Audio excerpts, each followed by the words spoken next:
Bom dia a todos, que a graça e a paz esteja com todos, amém? Deixa eu perguntar uma coisa para vocês, já ficou sem moral? Como assim? Já ficou sem, não está dando para ouvir direito, é isso? Tá, deixa eu ver se melhorou. Já ficou sem moral ou não? Sem moral assim, sem moral para falar alguma coisa? A gente fica, né, às vezes, do tipo, quem é você que está falando alguma coisa? A igreja de Tiatira era uma igreja sem moral. E a gente vai entender o porquê, tá bom? Eu queria ler com vocês Apocalipse, capítulo 2. Nós vamos ler do verso 18 a verso 29. Para quem está vendo pela primeira vez, nós estamos estudando e meditando juntos a respeito das 7 igrejas do Apocalipse, tá bom? E hoje a gente vai meditar um pouquinho a respeito de Tiatira. Essa igreja é chamada Tiatira. Tiatira, na verdade, é uma região, né, uma cidade que hoje fica na Turquia, tá bom?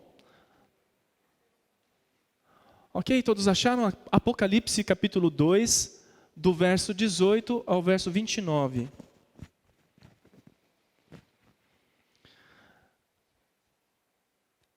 Ok, começando no versículo 18, diz assim: ao anjo da igreja em Tiatira escreve: estas coisas diz o Filho de Deus, que tem os olhos como chama de fogo e os pés semelhantes ao bronze polido.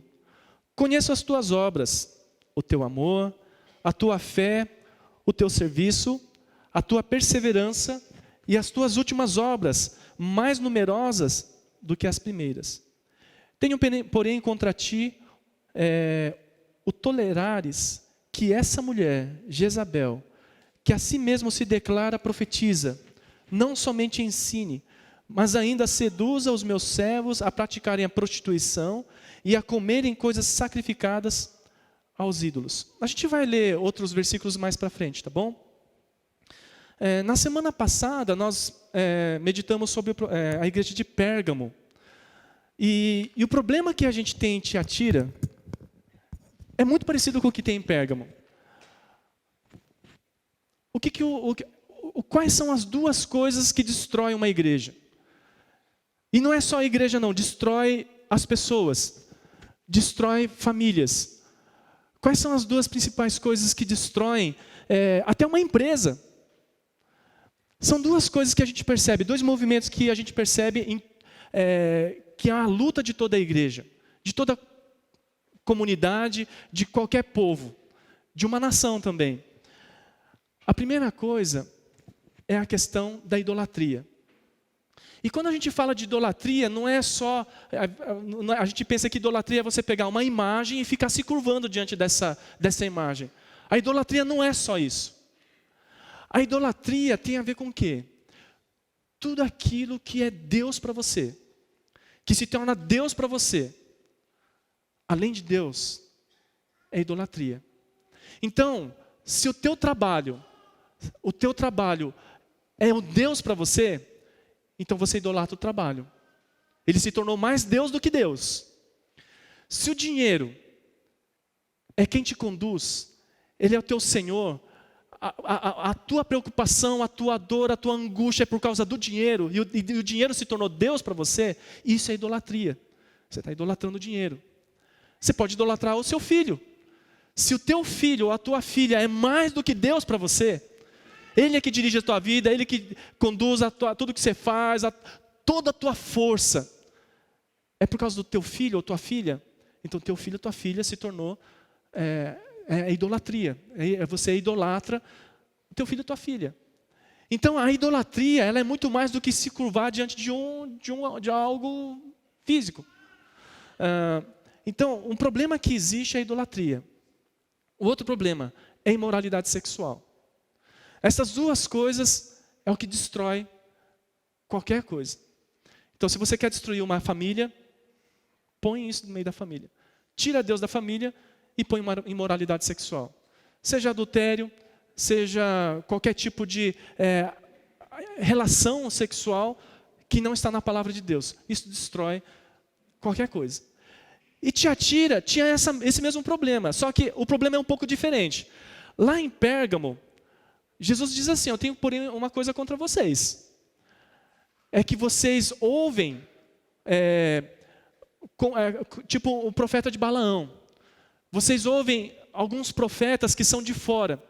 E vocês estão aceitando indo na deles. Mas Tiatira não. O problema de Tiatira é que existia gente dentro da igreja que estava fazendo com que isso acontecesse no meio do povo. Tá, então isso é o que a gente vê. Mas vamos começar primeiro com algumas curiosidades, né, a respeito de Tiatira. Tiatira significa, a palavra Tiatira, ela significa sacrifício contínuo. Para não ser diferente, todas as cidades daquela época, onde tinha o domínio romano, existia idolatria. Isso era comum. E Tiatira era uma cidade que não era tão importante assim como outras cidades. Mas aqui também existia idolatria. O que era forte em Tiatira? Era o comércio. O comércio era muito forte lá. Então, muita parte de tecelagem, essa parte de costura, de roupa, de tecido, assim, acontecia em Tiatira. Só que o que era agravante lá? Aí é um desafio para a igreja de Tiatira, para as pessoas que se convertiam. Lá, quem já ouviu falar de BNI? Nunca ninguém ouviu falar BNI? Ok, algumas pessoas conhecem BNI. BNI o que é? É uma rede de negócios que existe no tempo de hoje. Como é que funciona a BNI? Por exemplo, você tem uma empresa. E você trabalha com uma determinada ramo de atividade. Eu sou arquiteto, eu sou eletricista. Eu trabalho com mecânica, eu trabalho com autoelétrica, sei lá. Eu trabalho com venda de carro. Então, cada um tem o seu negócio ali. O que é o BNI? BNI é assim, é um grupo de pessoas com vários profissionais que têm, assim, pelo menos uma obrigação ética com o grupo de contratar aquela coisa. Então, aquele profissional que faz parte do seu grupo. Por exemplo, eu preciso de pintura em casa, ou na minha empresa. Dentro do meu grupo de BNI, tem uma pessoa que é especializada nisso daí. Só tem um cara que trabalha com isso lá naquele grupo. Tem um cara que trabalha com arquitetura. Tem um cara que trabalha com construção. Tem um cara que trabalha com seguro. Então, dentro daquele grupo, você contrata aquela pessoa. E quando alguém precisar de uma pessoa que precisa de seguro, você vai indicar, tem um pessoal do meu grupo e você tem uma obrigação moral de indicar aquela pessoa. Funciona mais ou menos assim, tá bom? Então, algumas pessoas fazem parte desse grupo, é um grupo que você tem que pagar um valor, tal, e você faz parte desse negócio aí. A ideia é potencializar o seu negócio. Lá também tinha o seu BNI, daquela época. Era um grupo de negócio, era um grupo de comerciantes. Só que, olha que dureza. Para você fazer parte desse grupo, para você poder negociar naquela cidade, para você fazer parte da rede de negócios, você tinha que participar das idolatrias deles. Então misturava uma religião ali. Então tinha um paganismo ali. Então tinha um Deus responsável, tinha um Deus ali. Então para você fazer, eu quero vender na cidade, eu quero fazer parte do comércio. Legal, você tem que fazer parte do BNI lá. Só que para você fazer parte do BNI, você tem que cultuar um Deus. Só que o que fazia parte desse culto? Comer carne sacrificada para esses ídolos. Faz parte do processo. E outro problema era que você tinha que participar da imoralidade sexual. Então, um dos deuses adorados lá se chamava Apolo. Esse deus Apolo era o deus da força, da coisa acontecer, da fertilidade. E a fertilidade, assim, no sentido de todos os sentidos. Então, imagina, para você cultuar esse deus, você tem que participar dessas imoralidades. Faz parte do negócio. Mas eu quero vender aqui na cidade de Tiatira. Mas você tem que participar desse grupo aqui. Mas eu não quero fazer isso que vocês fazem. Desculpa, então você não vai poder vender. É mais ou menos assim que funcionava. E isso era um desafio muito grande para as pessoas que se convertiam lá. Porque esses encontros de negócio deles aconteciam com frequência. Então, toda vez tinha que cultuar um Deus, tinha que comer carne sacrificada, tinha que fazer as práticas imorais lá. Era um grande desafio. É mais ou menos assim, se você tem, nos dias de hoje, tem lugar que você não aceita nem cartão de crédito, nem cheque, nem nada, tem que ser em dinheiro. Se não tiver dinheiro, não compra. É mais ou menos assim, se não fizer parte desse processo aqui, você não tem uma carteirinha do BNI da época, você não participa. E aí, você como cristão, como é que você vai fazer? Sua criança está chorando em casa lá, quer tomar leite, quer comer sucrilhos, quer comer danoninho. Aí você tem que vender, mas não dá para vender, porque eu não quero fazer parte desse negócio aí. Então, o negócio era complicado ali naquela época, e principalmente em Tiatira, que tinha essa obrigação. Mas aí, Jesus começa... tem uma outra coisa interessante também. Quem está de jeans aqui? Jeans azul assim, índigo blue. Não? Já ouviu falar? Assim, na nossa época de infância, a gente sempre ouvia nas propagandas assim, autêntico jeans índigo blue. É um azulão assim, sabe? E o índigo vem daqui, de Tiatira. Na verdade, é uma planta que sai aquele azulzão assim, sabe? Então, eles tinham esse comércio lá, então índigo blue vem daqui. Índigo blue, jeans. É cultura também, né? E Tiatira, então, era assim. E aí, Jesus começa falando de coisas boas. Conheço as tuas obras. Jesus está falando para a igreja. O teu amor, eu conheço a tua fé, o teu serviço, a tua perseverança e as tuas últimas obras mais numerosas do que as primeiras. A visão que a gente tem de Deus, muitas vezes, é que Deus só está aqui para criticar, né? Para descer o chicote. E não. Às vezes a gente é assim. Às vezes não, muitas vezes a gente é assim. Quando a gente vai falar com alguém e tem algum ponto negativo ou um ponto que precisa ser trabalhado, ou uma coisa que não é muito agradável de se falar, se a gente tem liberdade, o que a gente faz? Fala coisa ruim direto. Nem fala coisa boa. Você chegou em casa, está com fome, a esposa fez o jantar, e ela colocou um pouquinho de sal no feijão. Mas ela fez no dia, ela fez lasanha, fez salada, fez suco, o que mais dá para fazer de coisa boa? Churrasco também? Fez sobremesa, fez pudim, está tudo maravilhoso. Aí você gosta de feijão, põe feijão lá em cima do arroz. Experimentou o feijão, está salgado. Esse negócio está salgado. Você não acerta a mão. A gente critica muito as pessoas. A gente geralmente vem com as críticas primeiro. Com as palavras ruins. E a gente acha que Deus é assim também. Porque Deus está de olho. Coisa boa Deus não vê muito não. Mas coisa ruim Deus está de olho rapidinho. Olha, para acontecer coisa ruim Deus vai falar. Deus já vai me repreender. Isso é engano, isso é mentira. Jesus começa com palavras boas. Para Tiatira. E olha que o negócio era grave lá, hein? Mas Jesus começa com palavras boas. Eu conheço vocês. Eu conheço a fé que vocês têm. Vocês estão fazendo tantas coisas boas. E eu fico admirado com a esperança, com a fé, com o serviço, como vocês servem uns aos outros. Puxa, que legal. Eu acho que se fosse para ir em Mel Mogi, seria mais ou menos assim, né? Olha, eu conheço a obra de vocês em Mel Mogi. Vocês fazem tantas coisas boas. Vocês fazem piquenique. Olha que coisa boa. As pessoas vão lá e é um momento tão gostoso. Vocês fazem jantar de casais. Puxa, que legal que vocês fazem jantar de casais. Olha o cafezinho que vocês fazem. E tomam um cafezinho juntos ali.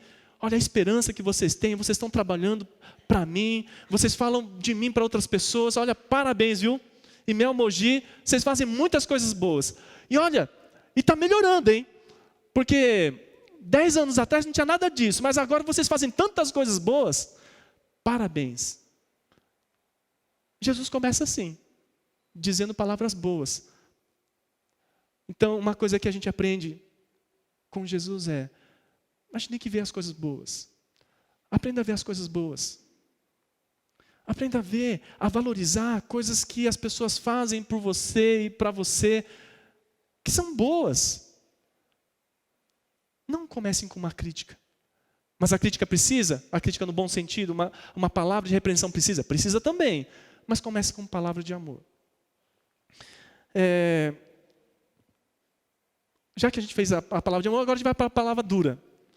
E eu creio que a gente precisa entender bem essas palavras para a gente não sair mal daqui. A ideia não é você sair mal daqui, mas você sair bem. E eu creio que Deus quer falar conosco através dessas palavras também. Aí Jesus diz o seguinte: tenho, porém, contra ti o tolerares que essa mulher Jezabel, que a si mesmo se declara profetisa, não somente ensine, mas ainda seduz os meus servos e pratique prostituição e comerem coisas sacrificadas aos ídolos. Tem um problema que a gente não percebe, mas as coisas boas que a gente faz pode se tornar uma pedra de tropeço. Deixa eu explicar em outras palavras. Quando a gente faz muito, e quando a gente faz coisas boas, a gente começa a ter uma percepção, ou a gente começa a se convencer de que a gente pode fazer algumas coisas entortadinhas. Porque justifica. A gente vê isso muito em governos, seja numa prefeitura, num governo de um estado ou na direção de um país. Às vezes o governante fez coisas boas, ele faz coisas boas, ajuda o povo e faz as coisas acontecerem, e abençoa as pessoas, puxa, muito obrigado. Só que aí, isso de você fazer tantas obras boas, te dá uma margem, parece que você tem uma sensação de que tudo bem se eu pisar na bola em alguma coisa. E isso que estava acontecendo em Tiatira. Em Mel Mogi, vocês fazem muitas coisas boas. Você dá a sua oferta, ajuda aqueles que necessitam, envia missionários, sustenta missionários, ajuda o povo, faz jantar de casais, faz tantas coisas boas. E aí a gente vai achando que pode fazer umas coisas entortadas às vezes. Isso é um engano. E Tiatira talvez estava tentando adequar. Poxa Deus, a gente faz tantas coisas, a gente tem fé, a gente acredita sim. Mas aí a gente tem que adequar uma situação do tipo, puxa vida, como é que a gente lida com alguma pressão assim do tipo, olha, a imoralidade está aqui, está rodando a gente, a idolatria. Os irmãos da igreja precisam trabalhar. Aí eu falo, pastor, eu preciso trabalhar, pastor. Eu preciso produzir, eu preciso sustentar minha família, eu preciso trazer o dízimo para a igreja. Aí tem pastores que falam, não, você precisa trazer dízimo para a igreja, então a gente precisa dar um jeito aí. Como é que a gente pode dar um jeito aí? Como é que a gente pode tentar fazer você participar dos grupos lá de negócio? E aí a gente começa a usar algumas artimanhas para poder viabilizar a tua participação, fazendo com que aquilo que está errado pareça que não é tão errado assim.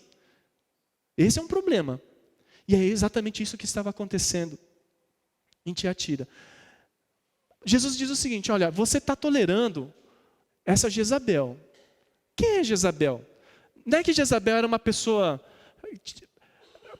Provavelmente tinha uma mulher lá, no meio da igreja, que estava trazendo alguns ensinamentos que de alguma forma estava incentivando ou de uma certa forma liberando para que os irmãos, as pessoas da igreja, participassem dessa idolatria e também da imoralidade sexual. Quando você espiritualiza, isso te dá direito. Porque você põe Deus no meio. Não, então, é assim, ó. Não é que Deus quis dizer muito bem isso, mas Deus está dizendo assim, assim, assado. Então, tudo bem, pode. O que Jesus está falando dessa Jezabel, dessa mulher, era justamente isso. Quem é Jezabel? Por que Jesus fala Jezabel? Jezabel é uma referência à esposa de Acabe. Foi um rei de Israel.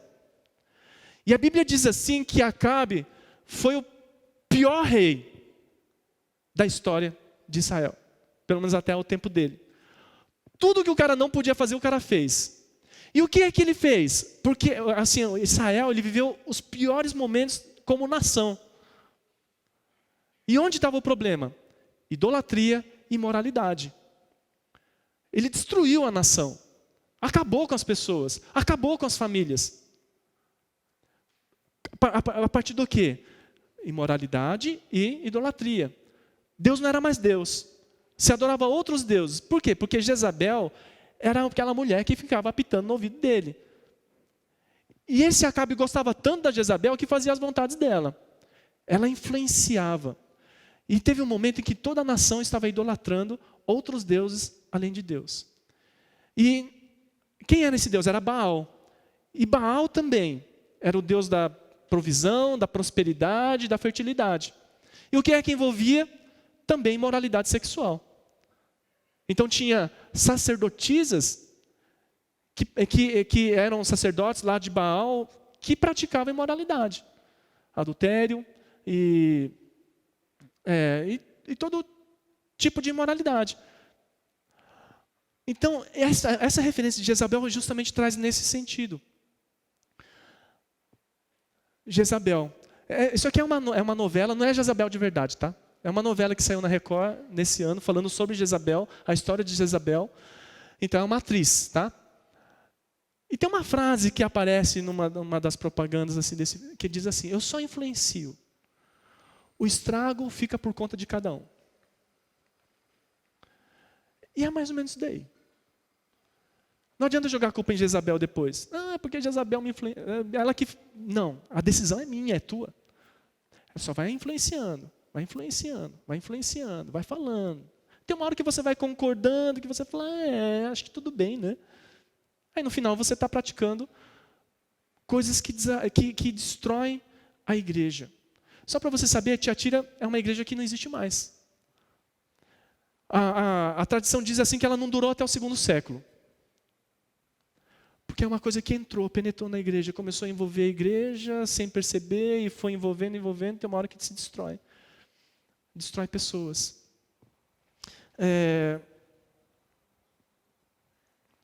Olha só, olha que louco que é. Tem algumas reportagens aqui, você pode ficar até assustado, mas vamos lá. Tudo se faz em nome de Jesus. É espiritualizado. Quando você faz em nome de Jesus, tudo bem. É o que se você olha assim, do tipo, se alguém autoriza para você, se um líder espiritual fala, não, tudo bem, você pode fazer, você vai lá e faz. Porque eu tenho a autorização. Então você faz em nome de Jesus. Isso é o que acontece na igreja. Então, qual que é a artimanha do diabo? É levantar uma pessoa, não de fora, porque de fora você aponta o dedo, critica e fala assim, isso eu nunca vou fazer, isso nunca vai acontecer. Mas quando está dentro da igreja, já é diferente.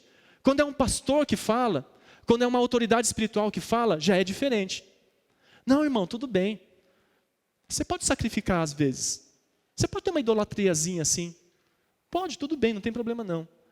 Um flertezinho, tudo bem, não tem problema não. Só que isso vai entrando e vai contaminando. Mas olha só o que se faz em nome de Jesus. Esses 3 aqui, aquele que está do lado esquerdo de vocês, o mais alto, ele é pastor. Eu não vou falar o nome dele nem de que igreja que é, mas é pastor. E ele era um deputado também. Ele está fazendo uma oração aqui. Eu não sei se vai dar para vocês ouvirem exatamente o que ele está orando, mas ele está fazendo uma oração. Na verdade, ele está abençoando, porque na verdade esse cara de vermelho aqui atrás, que dá para ver de costas ali, ele fazia parte de uma comissão, de uma secretaria, que distribuía propina. E esse pastor era beneficiado também. E na verdade eles foram pegos por uma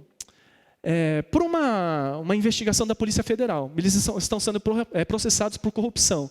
Esse pastor aqui ele é acusado de desviar 1,7 milhões de reais por meio de propinas e tal. E ele estava fazendo uma oração em nome de Jesus, tá bom? Gente, não fiquem desanimados, tá? Não deixe de vir para a igreja, tá bom? Falei, nossa, pastor, você passa, não dá nem mais vontade para ir para a igreja. Vamos separar as coisas. Mas só para você perceber como que a coisa vai entrando no meio da igreja, tá? Vamos lá.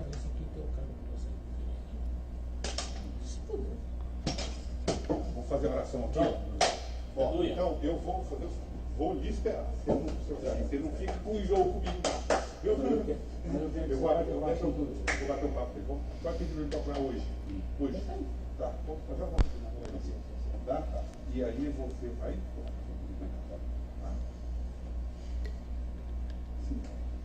Pai, eu quero te agradecer por estarmos aqui. Sabemos que nós somos falhos, somos imperfeitos, mas é o teu sangue que nos purifica de todo pecado. Pai, nós somos gratos pela vida do irmão que tem sido instrumento de bênção para as nossas vidas, para essa cidade, porque o Senhor contempla a questão do seu coração. Santas são as investidas, Senhor, de homens malignos contra a vida dele, contra as nossas vidas. Nós precisamos dessa tua cobertura, dessa tua graça, da tua sabedoria, de pessoas que tenham, Senhor, armas para nos ajudar nessa guerra. E acima de tudo, Senhor, todas as armas podem ser falhas, todos os planejamentos podem falhar, todas as nossas atividades, mas o Senhor nunca falha. O Senhor tem pessoas para condicionar e levar no coração aonde o Senhor quer. A sentença é o Senhor que determina, o parecer, o despacho, é o Senhor quem faz acontecer. E nós precisamos de livramento na vida do irmão, dos seus filhos, dos teus familiares, ó Pai. Tanto da vida, Senhor, do Leonardo, como a minha vida. Nós precisamos de uma cidade diferente. O Senhor tem uma cidade diferente para nós. Tu tens um novo tempo para nós, Senhor. E a tua palavra despede-me que eu te darei. Eu creio, Senhor, na tua palavra. O Senhor é verdade. O Senhor é a nossa justiça. O Senhor é aquele que abre as portas. Meu Deus, a tua palavra diz que serão envergonhados, serão constituídos em nada aqueles que se levantarem contra nós. O Senhor um dia pegou um rei chamado Nabucodonosor, e fez ele pastar, comer capim, para entender que o Senhor prevalece. Meu Deus, nós estamos sendo alvo de piedade. Eu quero entregar a cura nas tuas mãos. Eu quero entregar essa equipe ímpia má nas suas mãos. Meu Deus, dá um jeito nessa situação. Tira esses homens do nosso caminho, Pai. Faz-nos, Senhor, crescer e ter a tua bênção. É o que oramos em nome de Jesus. Opa. Ok, em nome de Jesus, amém. Esse vídeo é conhecido como a oração da propina. Aqui não aparece o que eles combinaram antes, mas esse vídeo, essa gravação, ela foi usada no processo para prender esses... Assim, entrou no processo de corrupção. Eu não sei se eles foram presos, mas enfim. A oração dele é: o Senhor é minha justiça, o Senhor é a nossa justiça, Senhor, impede os inimigos que estão, sei lá, atrapalhando alguma coisa. Enfim, é uma coisa assim, louca. Então, é bem isso. Eles estavam fazendo? Estavam, na verdade, um dos valores desviados era para uma instituição de idosos. E ele fazia esse desvio. Estava fazendo, estava acontecendo, queria uma cidade boa, sim. Mas parece que as boas obras justificam algumas coisas estranhas. Isso daqui é uma outra reportagem. O pastor acusado de abuso sexual diz que sugava demônio dos fiéis. Olha que doido. Tem crianças aqui? Tem? Tem. Dá para você tapar o ouvido, hein? Não? Ok, eu vou tentar falar... Tadinho, está tampando o ouvido. Você é muito legal, viu? Acho que não vai adiantar muito, mas tudo bem. Valeu a intenção. Esse pastor, ele foi acusado de assediar, de fazer assédio sexual aos fiéis. Pastor homem, assediava outros homens, e ele dizia assim, as pessoas que estavam com algum problema na sua vida, então ele ia pedir conselho para esse pastor, e esse pastor falou: olha, você tem demônio, eu preciso sugar o demônio de você. Ele fazia sexo oral com aqueles homens. Essa era a forma dele expulsar os demônios, ou tirar os demônios das pessoas. Aí você fala: cara, que absurdo, como é que pode um negócio desse? Mas, cara, o negócio é louco. Ele espiritualizou a coisa. Entendeu? Quando você pega, espiritualiza... você fala assim: cara, é impossível acreditar, mas é exatamente isso que acontece. E o cara acredita nisso. Enfim, passar mais algumas para te assustar. Esse é uma outra reportagem. Essa é uma vítima falando assim como que estava acontecendo. Ele orou e começou a tocar meu corpo. Tocou meus seios, depois as partes mais íntimas. Disse que toda a minha família ia ser libertada, que o problema estava em mim. Quando ocorreu a primeira relação dentro do gabinete, ele disse que o tratamento tinha que ser profundo, porque o demônio estava dentro de mim, relata a moça. Ou seja, ele era assim, falava que a família tinha um problema na vida dela, que tinha demônio e que ele precisava fazer um exorcismo estranho aí, e tinha que ser dessa forma. E na verdade várias pessoas foram... Na verdade, não é só essa moça, nessa reportagem diz que outras pessoas foram vítimas de assédio desse pastor, na verdade. Essa é uma reportagem aqui do Brasil. Uma outra. Pastor é condenado a 44 anos de prisão por abuso sexual. O réu alegava a incorporação de um suposto anjo que livraria os jovens de pecado que eles julgavam cometer. Então, esse pastor diz assim, que ele recebia um anjo de Deus, e que através desse anjo, ele livrava os jovens, porque os jovens eram pecadores. Então, mas ele foi condenado a 44 anos de prisão por abuso sexual. Imoralidade dentro da igreja. E não é muito difícil você ouvir histórias de líderes, não só de pastores, mas líderes. Eu estou falando aqui só de igreja evangélica, tá bom? Eu estou falando da gente, da igreja. E não é difícil você encontrar histórias de líderes, seja pastores ou não, ou professores de escola dominical, que abusam de crianças na escola dominical. Eu vou pegar meu filho lá agora, não, pode ficar tranquilo, o pessoal lá é gente boa. Mas acontece. Acontece no meio da igreja, no meio do povo de Deus. E aí, para ficar bem interessante, se espiritualiza. Fala que tem algo de Deus ali. E se pratica coisas que destroem a vida das pessoas. Todas essas pessoas que foram vítimas foram destruídas na sua vida. Na sua família, a pessoa não é mais a mesma. Eu sei que talvez muitos de vocês foram abusados dentro de uma igreja. Seja por uma pressão moral, ou até sexual, insinuações. Essa semana a gente teve um encontro de pastores, e coincidentemente a gente estava falando de 2 pastores brasileiros, que eles estavam assim, em posição muito alta em termos de liderança de igreja. 2 pastores. E os 2 caíram. Se envolveram com pessoas da própria igreja, caíram em adultério, abandonaram a família, abandonaram filhos. Um deles se arrependeu e voltou para sua família. Outro não. Eram pessoas que faziam acontecer. Um deles era professor de seminário,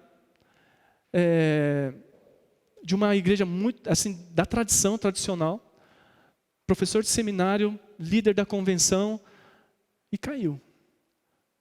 O outro também tinha programa de televisão, fazia obras sociais, e caiu também.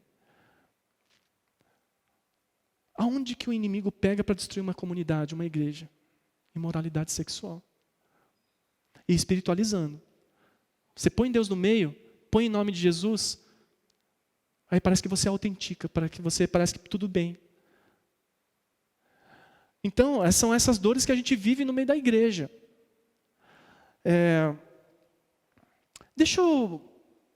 Aí você olha assim, aí depois você olha todas estas coisas, você vê a palavra de Jesus. Jesus, você pegou pesado demais, né? Olha que Jesus diz assim, dê-lhe tempo para que se arrependesse. Isso, Jesus está falando da Jezabel, dessa suposta profetisa que estava contaminando a igreja naquela época. Ela, todavia, não quis arrepender-se da sua prostituição. Eis que a prostro de cama, bem como em grande tribulação os que com ela adulteram, caso não se arrependam das obras que ela incita. Matarei os seus filhos, e todas as igrejas conhecerão que eu sou aquele que sonda mentes e corações, e vos darei a cada um segundo as vossas obras. Aí você olha só esse versículo e fala, nossa, Deus pega pesado demais, Deus está nervoso, Deus está bravo. Agora você lê essas notícias aqui, o que você sente? Se fosse com teu filho, com tua esposa, ou com teu marido, o que é que você sentiria? Se Deus não fizesse nada? Deixa eu falar uma coisa. Deixa eu perguntar uma coisa. Quem tem filhos aqui? Filhos? É um desafio muito grande educar filhos, né? É demais. Imagina... É que eu não quero pegar ninguém de exemplo. Noemi, vai. Imagina a Noemi. É que depois a gente se acerta, entendeu? Se eu falar a você, aí depois você... pastor pegou meu... vai ficar chateado. Então, depois, Noemi, é um exemplo, tá? Tá bom? Só para exemplificar. A Noemi está em casa, ela assim está em casa e de repente vem um dos nossos filhos, senta lá, diz que vai estudar, abre o estojinho e pega uma caneta diferente. A Noemi olha, que caneta é essa aí? Ela não comprou, a gente não sabe da notícia que alguém deu. E aí então, Ganhei. Mas você percebe que tem alguma coisa estranha. Aí o Noemi aperta. Na verdade, eu peguei de um amigo. Estava dando sopa, catei para mim.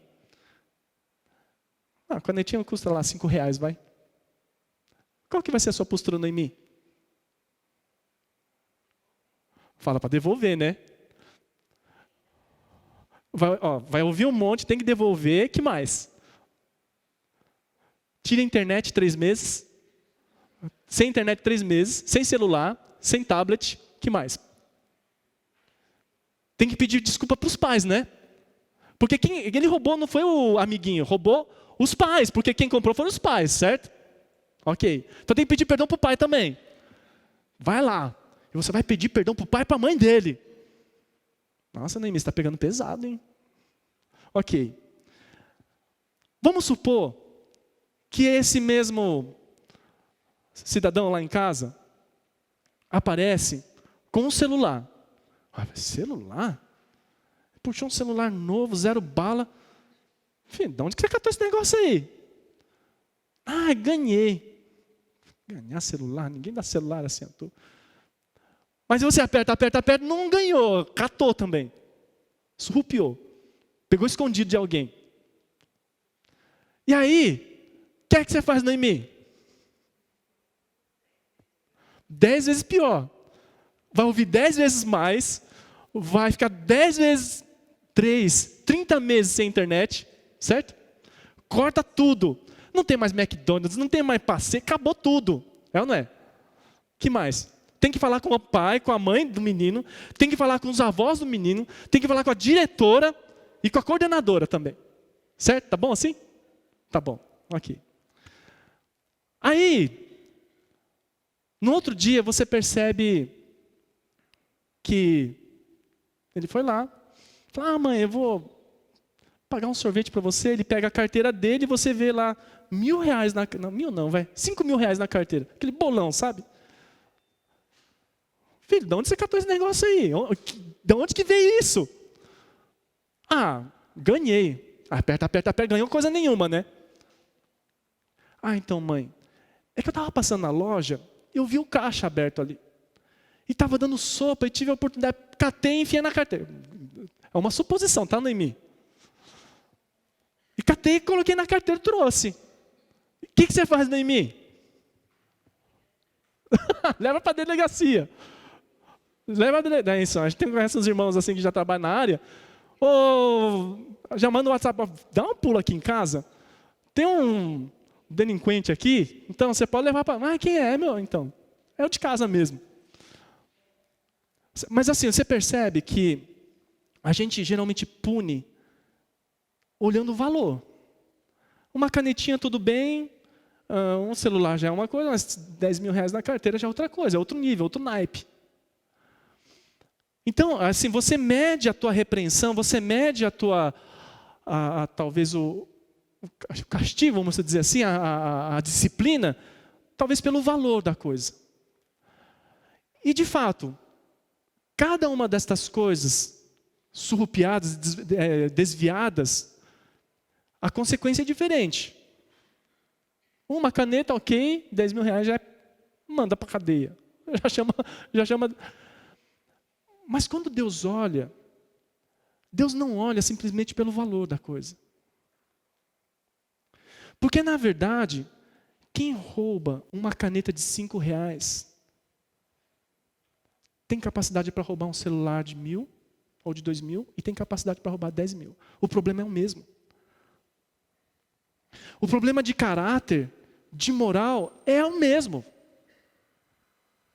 Então, quando Deus repreende, parece ser duro, mas a consequência dali é grave, é complicado. A gente mede pelo valor, mas Deus não mede simplesmente pelo valor. Quando Deus está repreendendo aqui, porque a coisa é complicada demais. Porque um relacionamento ilícito dentro da igreja destrói a igreja inteira. Destrói famílias, destrói fé. destrói a vida inteira da pessoa. Uma pessoa abusada dentro aqui da igreja, dentro de uma instituição religiosa, dentro de uma igreja, onde a pessoa é inocente, ela está buscando a Deus, está na sua procura, ela se entrega muitas vezes para a oração de uma pessoa, para um líder que ela admira. E ela é abusada ali, você destrói a vida da pessoa. Você destrói o futuro dela, destrói os relacionamentos dela, destrói a futura família que ela podia ter. Como é que você não vai ser duro com uma situação dessa? A questão não é que Deus não gosta não, sabe? Deus não gosta de coisa assim esquisita não. Deus não gosta de namorinho, Deus não gosta de sexo, Deus não gosta de... Não é nada disso. A consequência é pior. E é justamente estas coisas que vão entrando na igreja. Vai entrando, deixa. Não, mas o cara trabalha pra caramba. Mas ele serve a igreja, ele toca no louvor. Ele canta tão bem, dirige tão bem, toca tão bem. Essa coisa também entortadinha, mas deixa para lá, releva. O que Jesus está repreendendo é, vocês estão deixando relevar. Então, é isso que a gente precisa tomar cuidado. Para que as boas obras não nos confundam. E que a gente se ache no direito de espiritualizar coisas que destroem a vida das pessoas. Eu sou aquele que sonda mentes e corações. Eu vos darei cada um segundo as vossas obras. O que Jesus está dizendo é, eu vou catar essa mulher de jeito. Porque ela está destruindo a minha igreja, está destruindo o meu povo, está destruindo famílias. Eu vou pegar essa mulher de jeito. Jesus diz assim que eu vou botar ela na cama. E aqueles que a seguem, quando Jesus fala assim, eu vou pegar os filhos dela, eu creio que não é filhos biológicos que Jesus está falando, mas assim, filhos daqueles que seguem essa mulher, que fazem as mesmas coisas, que andam nas mesmas práticas. Eu vou cortar esses caras. Não, mas Deus não ama. Pera, calma. Mas Deus faz por amor. Pelo povo dele. Você que tem uma empresa. Você tem vários funcionários. Você investe na equipe, trabalha pela equipe, você se esforça, você às vezes deixa de ganhar o teu salário para poder pagar a tua equipe. Paga curso, paga não sei o quê, e você vai dando uma força para que as pessoas cresçam dentro da tua empresa. Você se dedica por eles, você dá a vida por eles. Aí aparece um entortado dentro da empresa. O cara que começa com algumas práticas estranhas, o cara vem trazendo culturas diferentes, de uma forma, aquilo que você não pensa. O cara vai trazendo uma pequena corrupção, pequenas mentiras. Aí um cliente liga para a sua empresa e fala assim, puxa, eu estou com um problema tal. E o cara dá uma de migué, dá uma enrolada, dá uma de malandro, enrola o cliente, dá uma mentira. Isso não faz parte da tua cultura, não faz parte do teu caráter, nem do teu valor. E o cara faz isso. E o cara vai pervertendo a tua equipe, vai entortando a tua equipe. Pô, cara, você vai trabalhar até 5 horas. Bom, já deu a hora, né? Vamos queimar o chão. O patrão não é tão legal assim, não. O que é que você faz com um cara desse? Coitadinho, deixa ele aí. Ou não. Você dá uma chance, dá uma outra chance, dá uma outra chance. Tem uma hora que fala assim, cara, desculpa, mas não vai dar para trabalhar com você, filho. Você não está junto com a gente? Procura a tua turma. Mas aqui não. Para com essa palhaçada aqui dentro. Você não faria isso? Agora, pergunta se Jesus não faz isso dentro da igreja dele. Jesus é aquele que sonda mentes e corações. E Jesus disse que deu uma chance para a mulher, hein? Não deu? Eu dei a chance para ela se arrepender, mas não mudou. Já deu. Está acabando com uma igreja. Está acabando com as pessoas. Eu vou dar um rapa nela. Então, a gente tem que entender que palavras de incentivo Deus traz. Seja forte, seja corajoso, mantenha a sua fé, fica firme, eu te abençoo, eu te guardo, eu te protejo, 1000 cairão ao teu lado, 10.000 à tua direita, mas você não será atingido. Isso o profeta gosta de falar, né? Não gosta? Eu te abençoarei. Ano que vem, nesse mesmo tempo, tu terás uma casa nova. Oh, glória! Isso é bênção. Isso eu gosto de ouvir. Mas quando fala a palavra dura, irmão, você está em pecado. Irmão, presta atenção. Cuida da tua esposa. Porque é isso que teu coração está dividido. Esse daí não é de Deus não, hein? Esse profeta aí está pegando pesado demais. A gente não gosta de ouvir. Mas a repreensão é boa também para manter a saúde. Se acontecesse uma coisa dessa em casa, com os nossos filhos, tadinho, ele faz tanto. Lava a cozinha, lava a louça, dá comida para o cachorro, limpa o banheiro, ele é tão bonzinho, faz tanta coisa boa. Releva, vai, deixa, tudo bem. Eu tenho certeza que você não faria isso com o teu filho. Ou faria? Porque senão você cria um monstro. E Deus não vai deixar criar monstros dentro da igreja. Mas mesmo assim, acontece essa loucura que a gente vive. Vamos lá, continuar. Versículo 24 diz assim: digo todavia a vós outros, os demais de Tiatira, há tanto quantos não têm essa doutrina e que não conheceram, como eles dizem, as coisas profundas de Satanás, outra carga não jogarei sobre vós. Tão somente conservai o que tendes, até que eu venha. Ao vencedor que guardar até o fim as minhas obras, eu lhe darei autoridade sobre as nações, e com cetro de ferro as regerá e as reduzirá a pedaços como se fossem objetos de barro.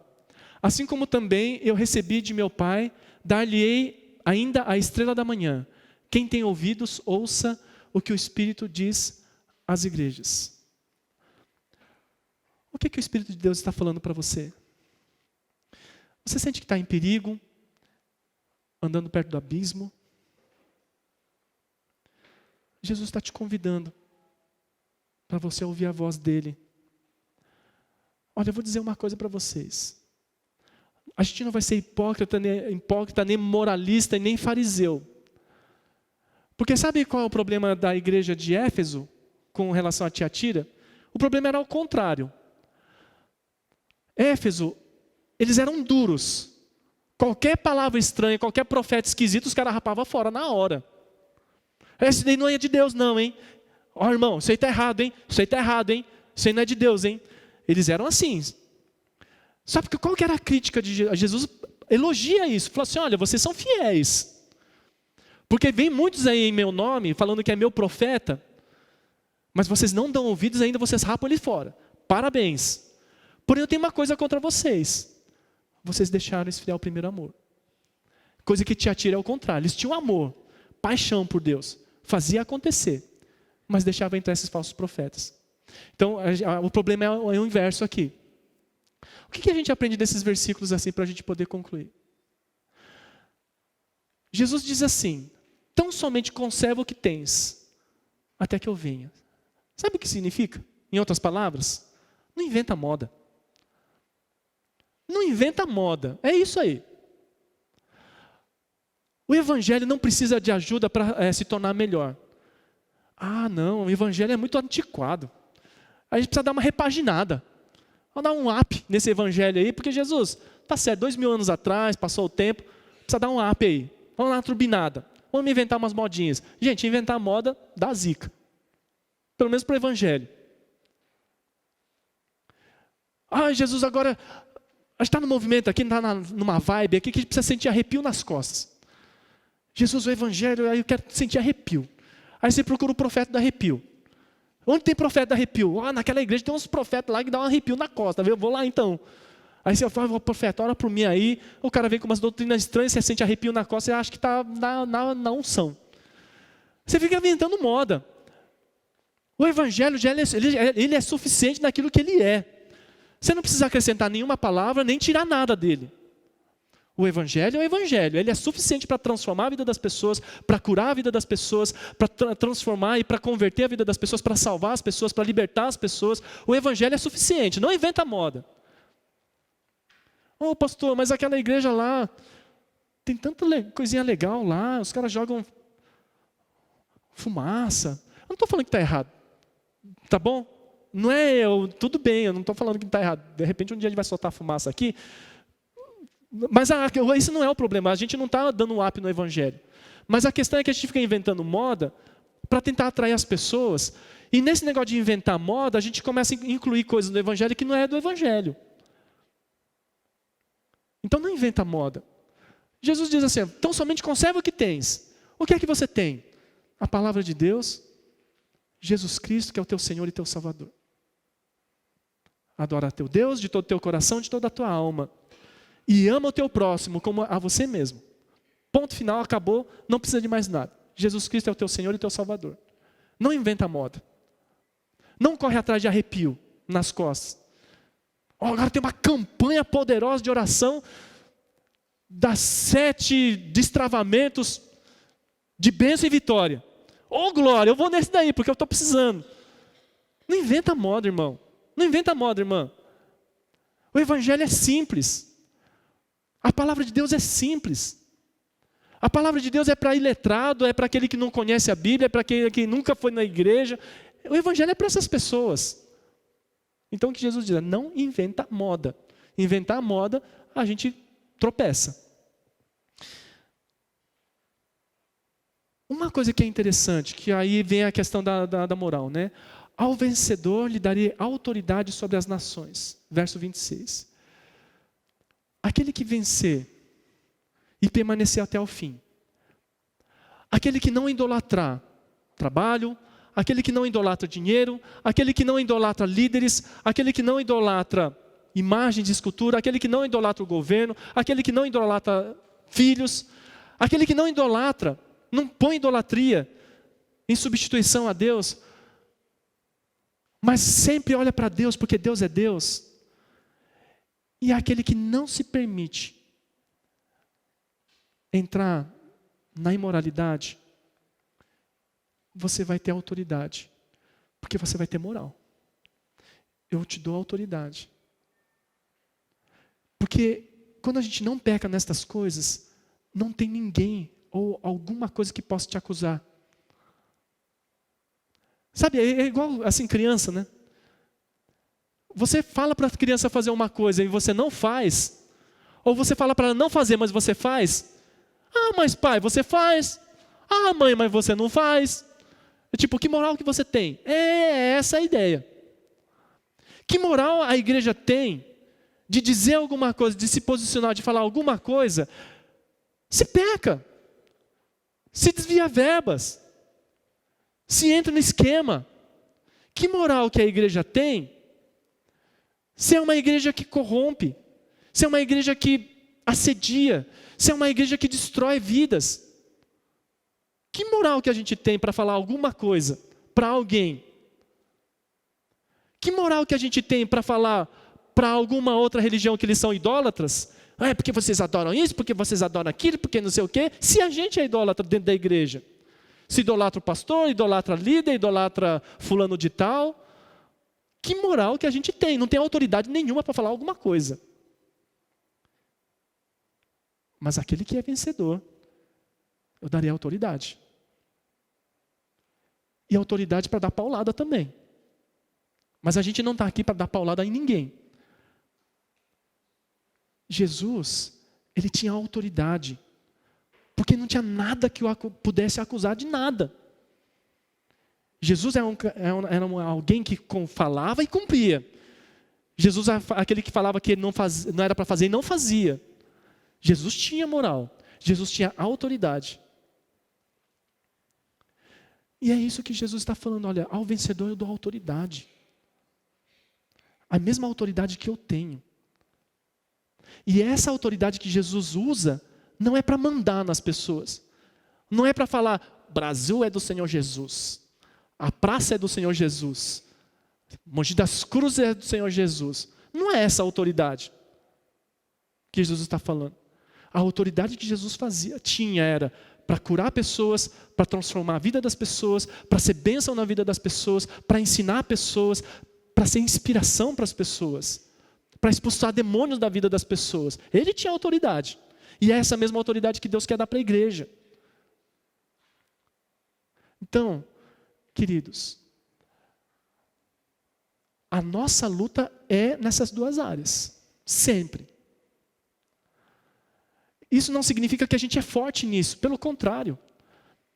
Todos nós estamos sujeitos, suscetíveis, vontade temos. Deus colocou vontade e desejo da gente. A gente tem vontade.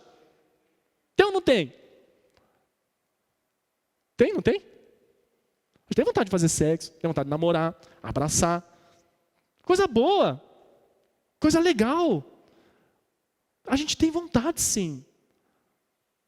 Mas a gente precisa da graça de Deus para que a gente não permita com que essa vontade se torne uma pedra de tropeço para a sua vida nem para a vida de ninguém.